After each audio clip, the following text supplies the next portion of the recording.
Leeds United played against Huddersfield Town yesterday, and I think we saw some trends that we've been dealing with for the majority of this season. So in this video, I'm going to break down exactly how Leeds United themselves can break down a low block and what the issues are and why we keep coming up against them. But first, I'd hugely appreciate if you could subscribe.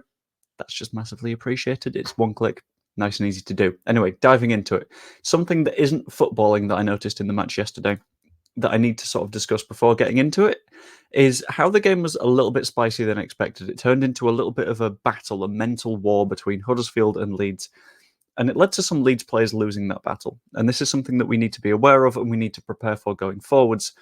So, for example, Willie Gnonto seemed incredibly frustrated by the way that the game was going and fell into their trap of kicking them a bit, of getting a little bit too scrappy, of turning it into their game rather than playing his own, in which case he would have won because he's more skilled than their players on the side, which is fine enough, but he wasn't able to do that.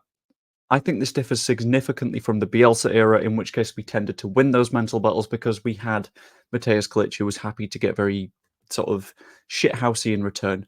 We had Calvin Phillips, who wasn't afraid to just kick people a little bit. We had Yanni Alioski, who all he did constantly was get in the other side's heads. And whilst we currently have a very skilled and talented team, we don't have a team that has experience of that yet, which is something that we will need to work towards. Anyway, outside of that, we need to dive into the Huddersfield example and exactly the issues we face when we come up against a low block. So what I'm going to do is I'm going to very quickly share my screen, if I can find the specific screen I'm trying to share. There we go, which has a quick tactics board, and it roughly shows the structure that Huddersfield were playing in. 3 centre-backs, 2 wing-backs, 3 and 2, 4 midfielders, and 1 simple outball. Very highly passive, with 1 simple outball that would look to run in behind in the event that they were able to get the ball free. However, after the red card, they changed things up, and they went to this very simple 5-4 structure. And that caused, I think, some quite significant issues for our main attacking players, specifically Gnonto and Somerville. I'm going to use Somerville as the example here. So what they would tend to do is the fullback would stay deep and the winger would drop in as well. And then you'd find Somerville here because what he likes to do is he likes to pick up the ball, cut inside, and then have a shot like he did at one point later in the half, with Firpo trying the overlap.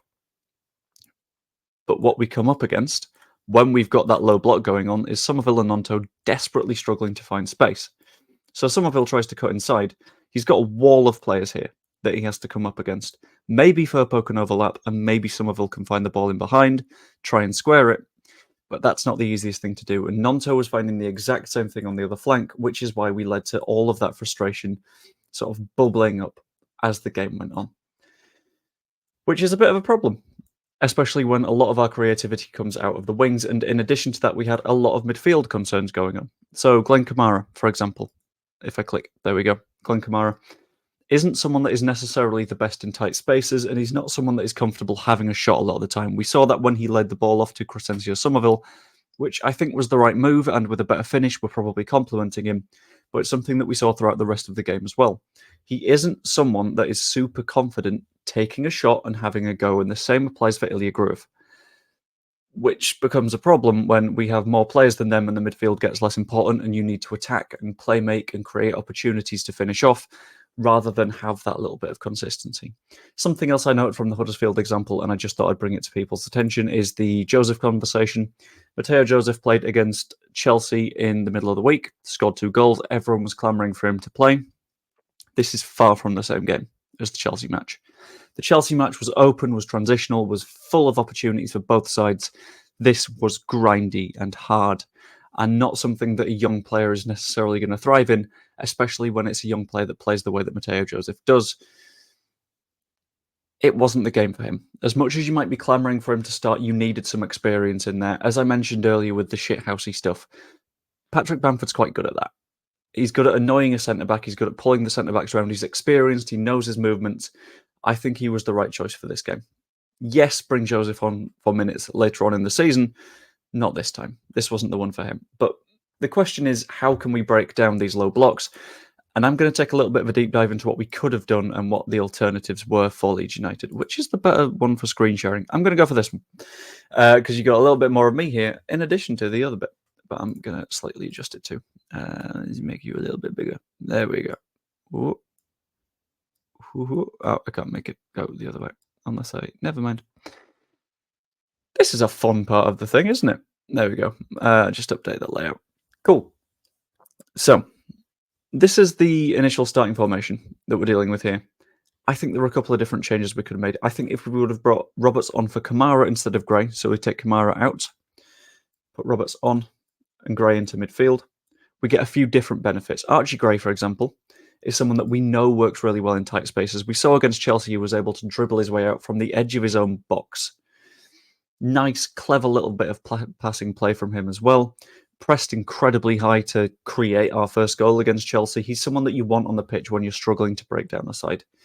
In addition to having Connor Roberts, who we know is very attacking, very direct. He got the assist for Patrick Bamford's goal. I think it definitely helped, and it goes well with the idea that we could have done with a little bit more of a focus on some direct attackers.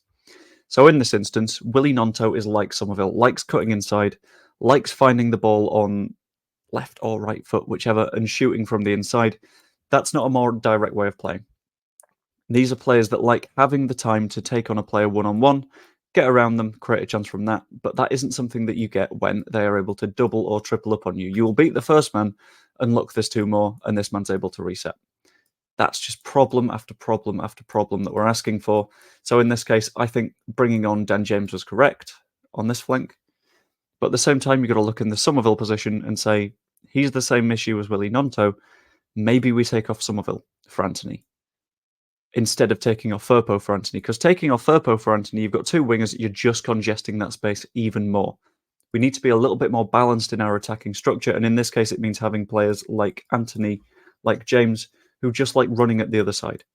If you've got Anthony running right to the byline, James running right to the byline, you've got this player and this player that have to drop in and cover for them, which opens up these spaces here, which Gray can fill, find a nice little ball in to Patrick Bamford, who is ideally able to finish, like he was able to for the goal.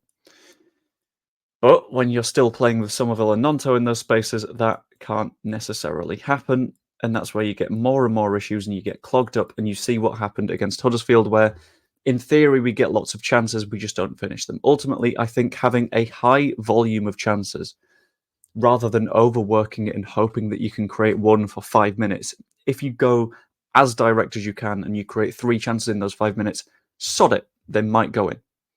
And yes, we might have had a couple of issues with finishing. That Somerville one very early into the game should have been a goal from either him or Kamara. But I think that more direct style will work, especially when you don't need to be so passive with your defensive players. You don't necessarily need Gruev here to play that more passive role because Huddersfield aren't attacking. And if they do, it's going to be one player that runs off with the ball after they've tried to counter-attack. So maybe this is where you try Peru and do a little bit of a structure like this. So you've got Ruter pulling them out on one side, Peru pulling them out on the other. And this could cause them issues because then you're distracting a centre-back and you've left Bamford in a little bit more space and time. But I think the issue we have at the moment is we're overworking the central spaces sometimes. And we are making the wingers play against too many players. And if we're a little bit more direct, a little bit more aggressive in the way that we play against these low blocks, and we stop with the sort of overly patient stuff and the trying to walk it in, which there is a place for that, absolutely. But it's not when you're against a low block, I don't think. Then I think we'll have a much better chance against sides like this, and it's a lesson that we need to learn into the next matches. Because we've got Sheffield Wednesday, QPR, Millwall, all coming up, and that is a run of games that can cause a big championship-y problem unless we learn quickly. But ultimately, I want to know what you think. Let me know what you think about the tactical stuff in the comments below. What issues are you seeing in the side, and how can we evolve going forwards? Let me know in the comments. Like, subscribe, even become a channel member. That would be massively appreciated, and I will see you later. Something different for the people that stick around for these post bits, by the way. Tomorrow, I'm doing a 7-a-side match, but I'm just on the general colours team. So let me know which Leeds kit you think I should wear, and I'll probably give it a go. I've got most of the ones from recent years. So just let me know. We'll give it a go. See you later.